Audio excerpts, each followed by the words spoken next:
Hi, this is Gordon Ung with Maximum PC Magazine. We're here to check out Digital Storm's new Black Ops Enix. And obviously it's based on Silverstone's really cool FTO3 case that we previewed on the site a few weeks ago. This, for people who don't know, is a micro ATX case that really kind of builds everything up. If you haven't seen the preview of the case, this is going to be a real treat for you. You pop up the front grille, take the front off.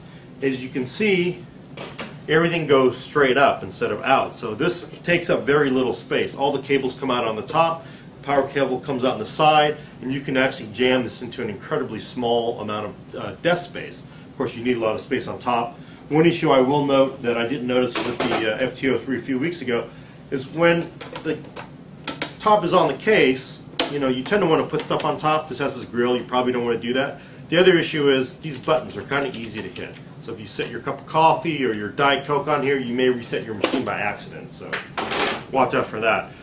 The cool thing is, Digital Storm tried to cram as much hardware into this case. It's got a Sandy Bridge 2600K overclocked to 4.7 gigahertz. More on that later. And two GTX 580 cards. These are the fastest cards out right now. Two of them pretty much gives you top line performance other than running three GTX 580 cards. 8 gigs of RAM, a Corsair 120 gig SSD, and a 1 terabyte Western Digital drive. On the processor, the interesting thing Digital Storm did is they overclocked this to 4.7 gigahertz, but they also left Turbo Boost on. So this machine will actually give you 4.7 gigahertz base clock and will overclock to 5.2 gigahertz. I've actually run a lot of performance benchmarks on this. I haven't stress tested it yet, but I will tell you it's pretty fast. In fact, it's actually faster than the Falcon Northwest Sandy Bridge system in a more traditional tower case we looked at, as well as faster than the iBuyPower Paladin case. Both of those were full-size cases, so it's a lot, actually pretty impressive to get that kind of performance out of a micro ATX case. Of course, a lot of that is done because we have the cards mounted vertically, so all the heat gets vented out the rear of the case, which kind of lets it run a little cooler than other cases.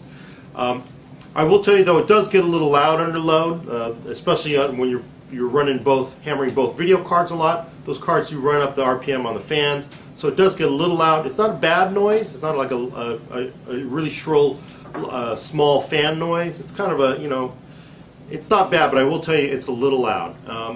The one other issue, of course, is people are going to go, well, this is a Sandy Bridge system. Aren't you running a 6 series chipset? And yes, this is running a 6 series chipset.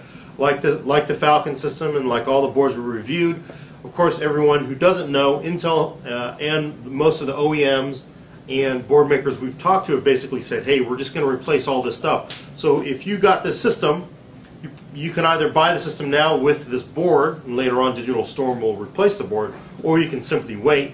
I don't really think the bad Sandy Bridge chipset thing is an issue because Intel obviously is putting the money behind their product here. They're going to pay everybody to replace all the hardware, so I wouldn't worry about that. So anyway, this is a pretty cool machine.